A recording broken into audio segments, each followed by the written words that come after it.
Welcome back to World Drum Club. I'm Kalani, your host and teacher, and in this lesson I'll be showing you the basics of how to play triangle. We think of the triangle as a basic instrument, but actually in the world of hand percussion and in the hands of a hand percussionist, the triangle can be a magical instrument and it can add so much richness and flair and beautiful sounds to any music, whether that's world music or orchestral music or pop or anything. So we're going to get started in learning two techniques for two kinds of triangles, the Samba Triangle and the Orchestral Triangle. And I'm going to start with the Orchestral Triangle because that's the one that we're more familiar with. So this is a triangle that would be used by an orchestral musician, but I use this a lot for all sorts of music, including pop music and also ethnic music, world music. And when we play the orchestral style triangle, and you can see that it's a little bit smaller, right, than the Samba Triangle, which we'll get to in a minute. When we hold this triangle, we usually use a clip or mount, and you can make a mount out of a little clip like this. I just used some plastic and ran it through down here and made this holder. You can also find some holders or just use a piece of string. It doesn't have to be fancy. I like the clip because then I can actually clip it onto a cymbal stand or a percussion setup. But the main thing is just to have some sort of loop of material like string or plastic that you can suspend the triangle from. So that's the first thing we're going to do, is have the triangle hanging from some sort of holder like this. And then I like to hold it this way because I'm going to use my fingers to mute it. Another really important thing to play the triangle is having a triangle beater, and usually triangles will come with a triangle beater, which is just a metal rod. However, there are different sizes of triangle beaters, and so you want to have a beater that matches the size of your triangle and gets the sound that you want to get. So for example, this is a medium-sized beater, and I'm going to strike the triangle right down here in the lower corner, and here's what this one sounds like.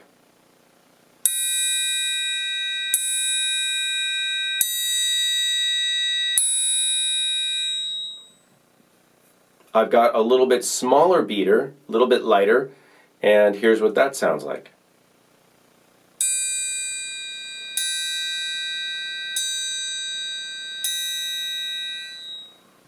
And now a much bigger, heavier beater, so you can compare that.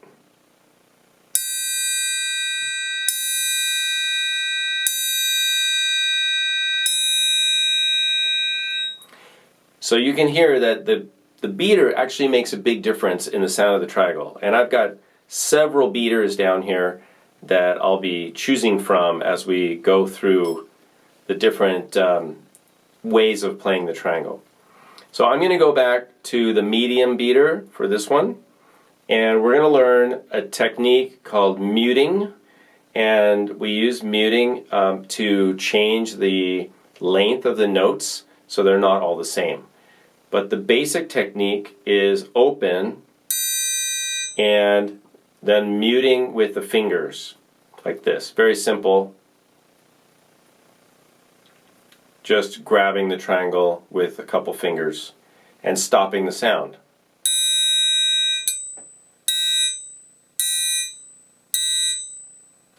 So I might play a pattern that's steady eighth notes or steady 16th notes, but I'm going to be muting some of those notes. 1, 2, 3, hey.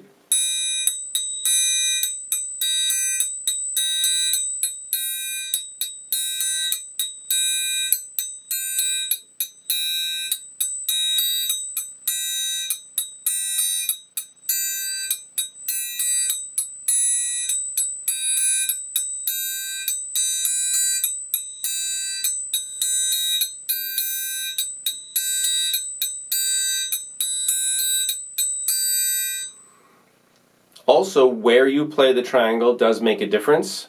I like to play it usually down in the lower corner, but if I strike it on the top edge, it's going to have a little bit different sound. So let's hear what that sounds like. First, down here.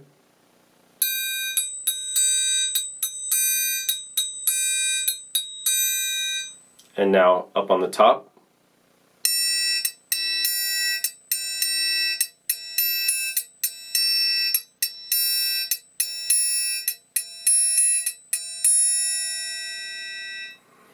So you've got musical choices to make when you play the triangle.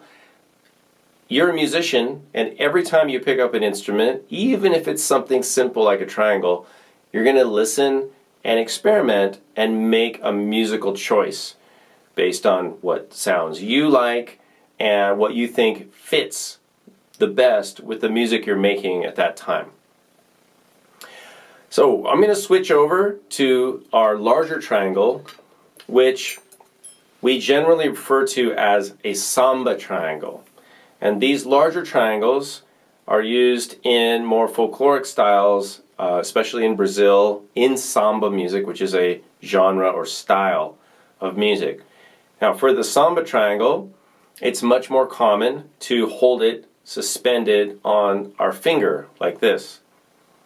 This is a larger triangle and it won't be dampened as much by the fingers as the small triangle. So we can go ahead and hold it, and we're going to use a little bit bigger beater, a little bit larger, and we're going to play it down in this area, back and forth this way.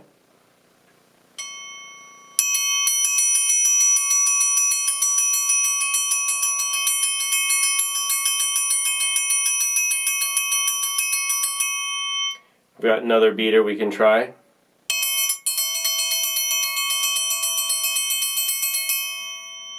And here's the medium-sized beater I was using on the orchestral triangle.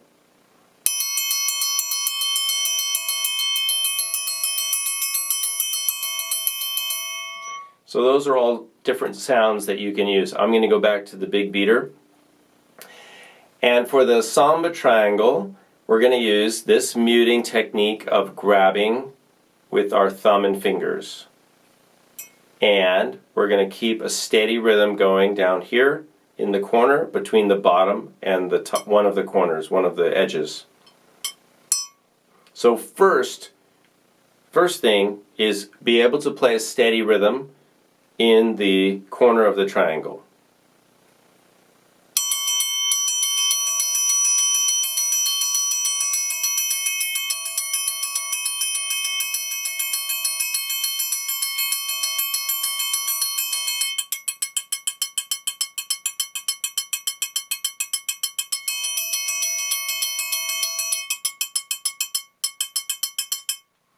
Then we can start to use a rhythmic dampening motion, opening and closing, in rhythm to have another dimension to our triangle music, which will be an opening and closing, or long and short sounds as we open and close our hand. I'm going to play a steady rhythm, and I'm just going to open and close my thumb and fingers.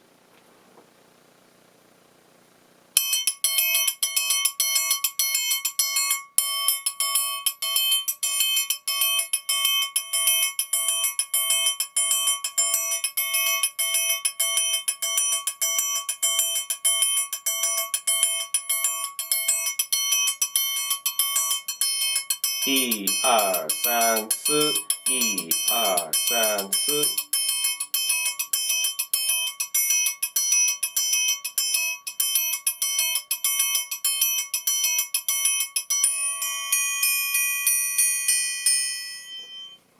Okay, so that's pretty advanced technique. If that's too complicated, you can still simplify by going back to a technique that's similar to the orchestral triangle.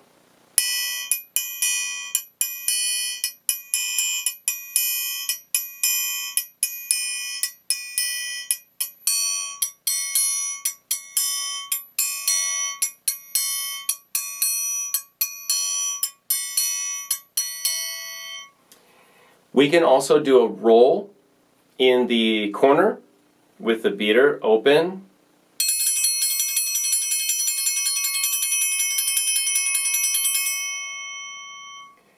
And we can do the same roll with the orchestral triangle.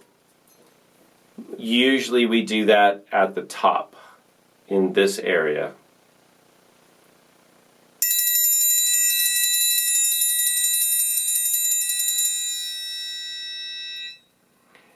We can also play similar rhythms that we did, or similar technique that we did on the Samba Triangle, on the small orchestral triangle. That is a little more challenging because your movements have to be more precise.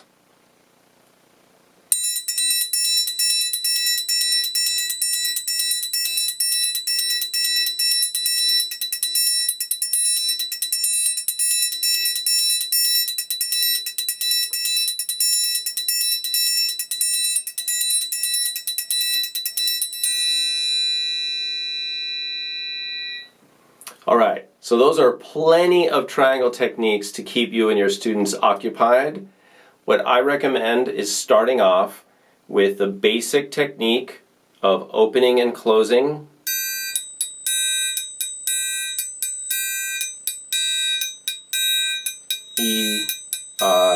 San, si.